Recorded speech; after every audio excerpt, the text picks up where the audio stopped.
Good morning, students. I hope all of you are fine at your homes. Be safe at your homes. Today, we will start with our topic subject verb conquered.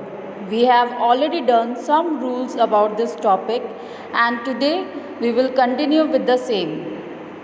I will tell you furthermore rules and some more items, some more features about the subject verb conquered, how you have to use it, how you have to follow the rules.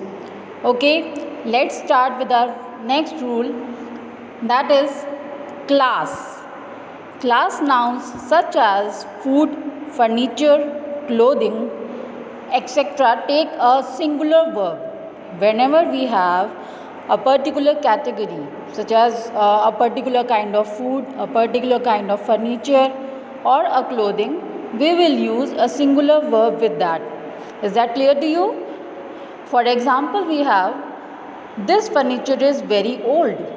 We are talking about furniture here, a particular category, right? So we are going to use is with that. Next example is the imported cutlery is very costly. With imported cutlery, we will use singular verb is. Okay, let's move on to the further one. Some nouns which appear to be plural in form when preceded by a pair of. Are you getting a pair of? When you have some nouns which are plural in appearance, which appears to be plural and preceded means earlier a pair of is coming, we will use singular verb with that. For example, shoes, scissors, trousers, etc. We can take the example like a pair of scissors was taken out of the drawer. Here we have a pair of scissors. A pair of is there preceded by a pair of scissors is there, right? So we are using singular verb with that. But there is an exception when these nouns are used without a pair of.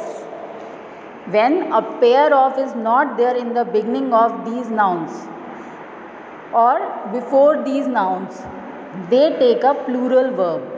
Are you getting? So don't be confused, be particular about the rules. For example, we have my scissors do not cut well. Here scissors are there, right?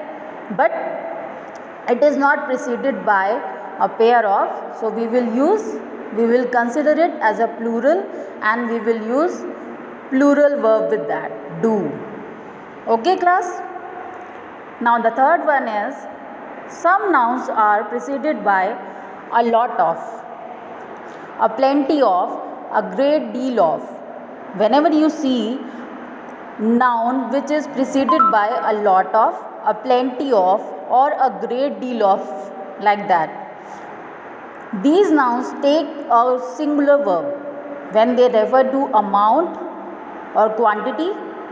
Okay, you have to remember this thing when they are talking about amount or quantity and preceded by a lot of, a plenty of, a great deal of, we will use a singular verb. But along with that, you have to remember this thing that they take a plural verb when they refer to number. Okay, when we are talking about number, then we will use plural verb. But when we are talking about amount or quantity, we will use singular verb. For example, we have a lot of people visit the exhibition. Here a lot of people is there, right? We are using visit with that. Okay, a plenty of water was supplied to the villagers. A plenty of is there and quantity and amount is there of water, right?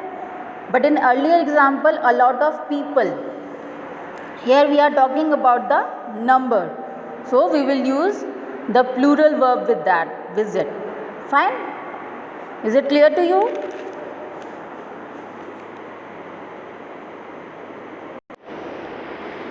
Let's move with the further one. When a singular subject is joined by, as well as, in addition to, except, etc. with another noun or pronoun, we use a singular verb. Are you getting? When a singular subject, when the subject is singular, or it is joined by, as well as, in addition to, except, etc. with another noun or pronoun, we use a singular verb with that. For example, Ram as well as his brother has come. Right? Here two persons are there, but we are using singular verb because as well as is there. Right? They both are joined together with the connector as well as. So we will use singular verb with that. Okay? Let's take next example. Everyone except Satish was present. Everyone except, we are using except, right? Satish was present. Means we are talking about that everyone was present except Satish. So we will use singular verb with that. Okay? Now the next one, a singular verb is used with singular pronoun. For example, each, either, neither, etc. For example, each of the girls was given a prize. We are using each here. Means each here, the every girl, right? Each of the girls was given a prize. Here we are using each and we are using singular verb with that, was. Okay, class? Now the next rule is when two or more subjects are connected by nor, or, the verb is used according to the noun nearest to it. When we are writing a sentence and when we are reading a sentence, we have to consider this thing that the verb we are going to use, that should be according to the nearest one of the verb.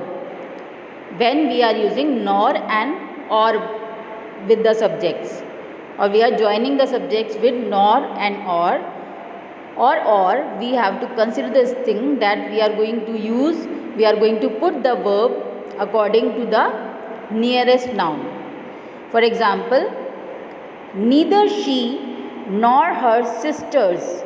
See, she is singular and sisters is plural, right? So neither she nor her sisters visit the temple. We put the verb as per the nearest noun. So nearest noun to the verb is sisters, right? So we will put the verb that is plural according to the nearest one. With the sisters we kept visit. Now the next rule is when some nouns are regarded as one unit, they take as a singular verb. They take a singular verb. For example, bread and butter. Bread and butter will consider in a one unit. You will not consider it in two units, or you will not take it as two subjects, two objects, right? So we will consider it as a one unit only. For example, bread and butter is a wholesome food. We will consider it as a one unit and we will use a singular verb with that, that is. Another example is time and tide, waits for none. Both are different, right? But we have joined it together and taken it as a one unit. So we will use singular verb with that. Time and tide, waits for none. So class, I hope the explanation regarding subject verb concord has been clear to you. Definitely, if you are going to have any doubt about this video, about the explanation, we will discuss in the Zoom class. So I hope you all have understood it well. Thank you.